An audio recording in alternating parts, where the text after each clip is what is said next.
कि किसी कौम, किसी बिरादरी, किसी जात विशेष, प्रांत विशेष, भाषा विशेष में जन्म लिया हो आदमी, तो मांसाहार करता हुआ आया हो, बीड़ी पीता आया हो, शराब पीता आया हो, सब दुग्धाहारी है।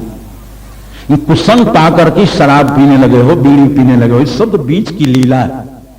हमने उपद्रव खड़े किए। इसलिए कबीर देव के विषय में कहा गया कि इस दास कबीर ने ऐसी ओढ़ी। कबीर साहब कोई निकटवर्ती आदमी कहता है कबीर की जीने की कला, दास कबीर ने ऐसी ओढ़ी कि ज्यों के त्यों धड़ देनी। दो तरह की बात,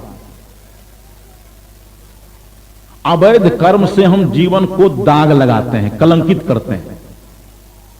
व्यवहार में सावधान रहो कि अनैतिक कर्म नहीं होने जाए। सबसे बड़ी साधना है ये। अपने कर्म को सुधारोगे भाई, तुम पर जुर्म है ईश्वर खुदाई।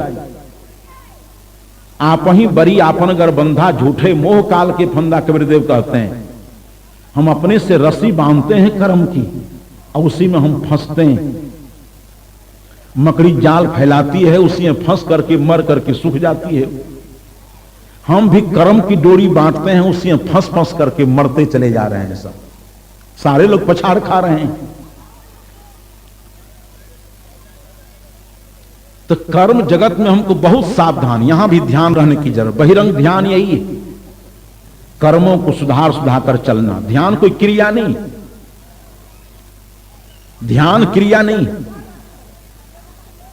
देखना ध्यान है। सावधानी पूर्वक देखना, ये क्या है?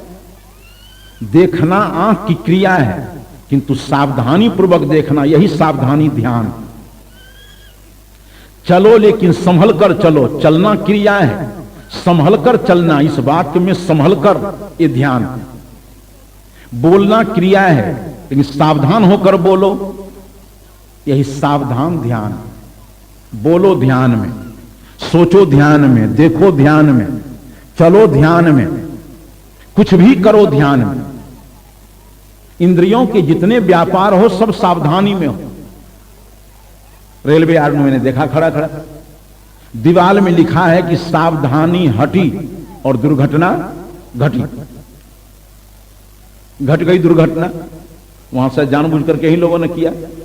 मैं देखने के लिए गया था घटनास्थल पर, जो किशनगंज और इसके बीच जो हृदय विदारक दुर्घटना है। मैं साहस बांधकर वहां देखने चला गया। लाशें तो सब उठ गई थी, लेकिन डब्बों की क्या स्थिति थी। मोटे मोटे चदरे सब टूट टूट करके टुकड़ी टुकड़ी हो गए थे। देखते बनता था क्या गजब हुआ है यहां पर। थोड़ी सी असावधानी हुई, हजारों हजार की जान चली गई। तो थोड़ी सी असावधानी है, बहुत सी दुर्घटनाएं हो जाती। तो ध्यान, सावधानी हर एक क्षण ध्यान में। बल्कि यह सोचो तो ध्यान ही जीवन है, गैर ध्यान पदे पदे मृत्यु। कबीरदेव कहते हैं कि सहज ध्यान रहो, सहज ध्यान रहो, गुरु के वचन समाई। निरंतर ध्यान में रहो, सोते जागते उठते बैठते ध्यान में रहो। सजग में जो आदमी है, जिंदा में, जागृत अवस्था में जो निरंतर ध्यान में हो जाता है, आप एकदम गौर करो। जो दीन में ठीक ठीक सोचता है, ठीक ठीक बोलता है, ठीक ठीक व्यवहार करता है, ध्यान की ऐसी परिपक्वता जिसके पास है, वह अगर रात में भी सो जाए तो गलत स्वप्न आना उसका बंद हो जाएगा। ध्यान का इतना बड़ा प्राबल्य। तो मैंने कहा कि ध्यान एक होश है, पूर्ण जागरण है, सावधानी। इस सारे सब ध्यान के पर्यायवाची हैं। सावधान होकर चलो, ध्यान से चलो, एकदम स्पष्ट हो जाता है इस वाक्य से। एक गुरुजी ने कहा कि बेटा, अध्यापक ने विद्यार्थी से कि बेटा जाओ बाजार से एक साबुन ले आओ। लड़का साबुन खरीदने बाजार की ओर चला। अध्यापक ने सोचा कि कुछ भूल रह गई, बच्चा है, नटखट, चंचल चित्त। कहा बेटा साबुन लाने जाओ, ध्यान से जाना। बहुत बड़ी सीख मिल गई। अब लड़का बाजार पहुंच गया, साबुन दुकान के अगल बगल में खाद की दुकान, चावल आटा गेहूं की दुकान, फल की दुकान, शराब तंबाकू की दुकान। किसी दुकान में लड़का नहीं जाता, एकदम सावधान है। न चला गया हो तो खाद की दुकान, होता है मेडिसिन की दुकान में अगर कहता साबुन दो, हम बेवकूफ कहता उसको। किसी दुकान में नहीं गया, ध्यान में था, सीधा वह पहुंच गया साबुन की दुकान पर।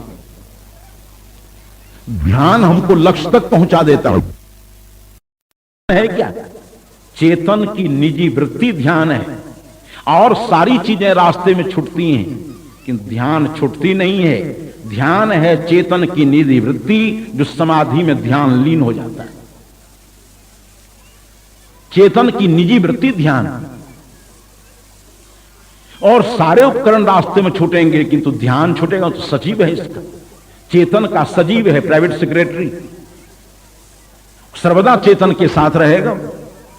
इसलिए ध्यान द्वार बन जाता है समाधि का, ध्यान दरवाजा द्वार बन जाता है परम विश्राम का, स्वरूप स्थिति का दरवाजा ध्यान बन जाता है। ध्यान कहीं छोड़ता नहीं, चेतन की निजी वृत्ति, निजी सचिव। तो ध्यान ने उस लड़के को सीधा पहुंचा दिया साबुन की दुकान पर। अब व्यवहार में ध्यान, चलने में ध्यान, कदम कदम में ध्यान, रिक्शा से बचा दिया, टमटम वाला से बचा दिया, बस ट्रैक्टर से बचा दिया, पदयात्रियों के टकराव से बचा दिया। तो व्यवहार का ध्यान उसको चारों तरफ से निर्विघ्न सुरक्षित दुकान तक पहुंचा दिया। लक्ष्य उसका पूरा हो गया, यात्रा निर्विघ्न हो गई। कबीरदेव कहते हैं सहज ध्यान रहो, सहज ध्यान रहो, गुरु के वचन साई। निरंतर ध्यान में रहो, सोते जागते उठते बैठते ध्यान में रहो। ऐसा सोचो कि चारों तरफ ध्यान है, ध्यान के बीच ही मन है, वाणी है, शरीर है, सारी इंद्रियां हैं। चारों तरफ ध्यान, बीच में हमारा जीवन, बीच में सारी इंद्रियां, बीच में सारे व्यापार। कैसे गड़बड़ करोगे? जो ध्यान में सोचेगा कैसे गलत सोचेगा? जो ध्यान में बोलेगा कैसे गाली गलौज करेगा? कोई गाली दे देता है, रास्ते में कोई चल रहा है बेचारा, टकरा गया शरीर में, और जिससे टकराया वो जब आंख लंबी चौड़ी करता है तभी आई एम सॉरी कहता है, क्षमा मांग लेता है। जिस समय अपनी गलती पर प्रायश्चित करने लगता है, क्षमा मांगने लगता है, अब ध्यान में आ गया हो। अगर चलने के समय ही ध्यान में रहा होता तब टकराव ही नहीं होता। हम बोलते हैं, मुंह से गालियां निकल जाती हैं, अब शब्द निकल जाते हैं, बाद में पश्चाताप करते हैं। जब पश्चाताप करते हैं अपनी भूल पर, तब ध्यान में हम हो गए। ध्यान में पश्चाताप हो रहा है। अगर कर्म करने के समय ही ध्यान में होते तो गलत कर्म होता ही नहीं, गलत बोलता ही नहीं आदमी। इसलिए कबीर साहब कहते हैं ध्यान करो नहीं, ध्यान में हो जाओ। ध्यान को भी कृत्रिम, आर्टिफिशियल हम बनाते चले जा रहे हैं। किसी समय बैठकर ध्यान कर लो, निरंतर ध्यान में रहो। व्यवहार के क्षेत्र में निरंतर ध्यान में रहना, किंतु आत्म स्थिति के लिए समय समय से ध्यान में बैठना है। मन की तरंगों को पहचानने के लिए, उसे अविचलित, उसमें अडिग रहने के लिए, मन के गलत संकल्प के प्रवाह में नहीं हम बहें, उस मनोदशा को देखने के लिए समय समय से ध्यान न बैठना चाहिए। किंतु व्यवहार की निर्विघ्नता के लिए निरंतर ध्यान में रहना। सुबह शाम ध्यान में तो बैठना ही, सुबह ध्यान न बैठो, शाम को ध्यान न बैठो, रात में सोने के समय ध्यान न बैठो। बड़ा चमत्कार जीवन में आएगा, एक अद्भुत परिवर्तन जीवन में होगा। तो व्यवहार में निरंतर ध्यान में रहना है। एक क्षण के लिए हम ध्यान करते, शाम को बैठ गए ध्यान कर रहे हैं, कपड़ा उपड़ा ओढ़ लिया, अब उसके बाद हम ध्यान में नहीं रहते हैं, जीवन दिन भर क्या करते हैं, तो उसका प्रायश्चित करना। मैं एक समय में छपरा जिला के एक महाविद्यालय में था, बड़े अच्छे नैष्ठिक ब्राह्मण, मुंह दसन विहीन, मुंह में दांत नहीं, किंतु थे बड़े कुशल पंडित। शायद नाम उनका कपिल देव ओझा था।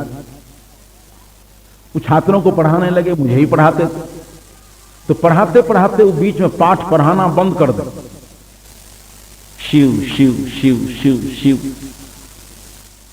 एक दिन उन्होंने कहा, पंडित जी ये तीसरा अध्याय क्या शुरू कर देते हैं बीच में आप पढ़ना छोड़कर? उन्होंने कहा, आपने स्वामी जी ध्यान नहीं दिया। जिस सूत्र से जिस प्रयोग की सिद्धि होती है, असावधानी के कारण दूसरे शब्द का उच्चारण हो गया और वैयाकरण शब्द को ब्रह्म मानते हैं। साहित्यिक लोग रसो वैसा, रस को ब्रह्म मानते हैं। स्वरानुसंधान करने वाले गायक लोग स्वर को ही ब्रह्म मान करके स्वर की उपासना समझो ब्रह्म की उपासना कर रहा है। इधर संत महात्मा आत्मा को ब्रह्म तो मान ही रहे हैं, ब्रह्म की उपासना कर रहे हैं। ब्रह्मानुभूति के लिए तमाम साधनाएं चल रही हैं। उन्होंने कहा शब्द ब्रह्म है वैयाकरण के यहां, अशुद्ध शब्द का उच्चारण ब्रह्म की हत्या है। अब शब्द बोलना, गाली बोलना शब्द की हत्या है। तो गलत सूत्र बोल दें तो बैठ करके 25 बार कम से कम शिव शिव कहना शुरू कर। हमने कहा बहुत अच्छी बात है। आप भी सोचो, आपसे अगर मुंह में गाली निकल जाए आपकी वाणी में, आप प्रायश्चित करो, कम से कम उसी समय खड़े हो जाओ, बोलना छोड़ दो और वहीं रुक करके आप 10 बार कम से कम जय गुरु कहो ना, श्री राम जय राम कहो ना। पश्चाताप करो कि हमारे मुंह से झूठाई निकल गई, हमारे मुंह से गाली निकल गई, अपशब्द निकल गए। और जो इतना सावधान हो जाएगा अपनी वाणी के प्रति, देखना कुछ ही दिन बीतते बीतते वाणी में ब्रेक लग जाएगा। जो बोलना चाहिए वही बोलोगे, न गाली निकलेगी, न अपशब्द निकलेंगे, और न कहीं झूठाई निकलेगी, और न कहीं किसी की शिकायत निकलेगी। एक ध्यान बोलने की कला में आपके बोल के सारे दोषों का परिहार कर दे, आपकी वाणी निर्दोष हो जाएगी। यह है ध्यान का प्रभाव। जरा ध्यान में बोलने का प्रयास करो, ध्यान में सारी क्रियाएं करो। कैसे हिंसा, कैसे चोरी, जिस समय चोरी करोगे ध्यान में हो, ध्यान चोरी होने ही नहीं देगा। गैर ध्यान में चौर्य वृत्ति आती है, गैर ध्यान में कामुकता उभरती है। आप ध्यान में रहो तो कामुकता आ नहीं सकती, कामुकता मरेगी ध्यान में आने से। ध्यान की इस गुहितम रहस्य को समझिए, जो ध्यान में होगा सावधान होगा, सावधानी में कामुकता नहीं आती। इसलिए कबीरदेव ने कहा है कि मन सायर मनसा लहरी, बूढ़े बहुत अचेत, कहीं कबीर ते बांची हैं मन जिनके हृदय विवेक। मन सायर मनसा लहरी, मन सायर है, उस मन में भिन्न भिन्न प्रकार की तरंगें उठा करती हैं। वो है भिन्न भिन्न ढंग के संकल्प उठा करते हैं, वही पानी की तरंग। मन और मनोरथ समुद्र और तरंग की तरह, मन में सारे तरंगें उठती रहती हैं, सारे संकल्प उभरते रहते हैं। कबीर देव कहते हैं कि कहीं कबीर ते बांची हैं। उस मन में तरंगायित होने वाले संकल्पों से वही बच सकता है जिसके हृदय विवेक। यहां विवेक ध्यान ही समझो, जो ध्यान में है, जो गैर ध्यान में है उसी में बह जाता है। जो ध्यान में होता है वो तरंग उठेगी नहीं, या उठेगी अगर तो बहेगा नहीं, सावधान हो जाएगा। तो मैंने कहा कि व्यवहार में निरंतर ध्यान चाहिए, जहां सोचते हो, जहां बोलते हो, जहां स्थूल क्रियाएं करते हो, और मन के संकल्पों को, मन की दशा को परखने के लिए, समझने के लिए, उससे अभिचलित रहने के लिए समय समय से ध्यान करना चाहिए। लेकिन ध्यान को कृत्रिम बना करके हमने सिर का एक बोझ बना लिया। ध्यान की साहजिकता खत्म हो गई है कर्म रूप देने के कम। मैं एक बार आ रहा था कटिहार की तरफ से, कुछ भगत भोले भाले लोग थे। बहुत देर तक प्रार्थनाएं चलती रही, बहुत से पद गाए गए। आई तो हिंदुस्तान की अनुपम व्यवस्था है कि जैसे ट्रेन का भाड़ा बढ़ता जा रहा है वैसे बल्ब यहां गायब होता जाता है, बिजली नहीं जलती है ट्रेन में। अंधकाराच्छन्न कोठरी थी, भगत लोग कुछ पद गाए, बहुत प्रेम से मैं बैठा बैठा सुन रहा था एक कोने में। अच्छा था प्रकाश नहीं था, देखने पर कुछ झंझट हो सकती थी। न उसको हमको देख रहे हैं, न उसको हमको देख रहा है, न उसको हम देख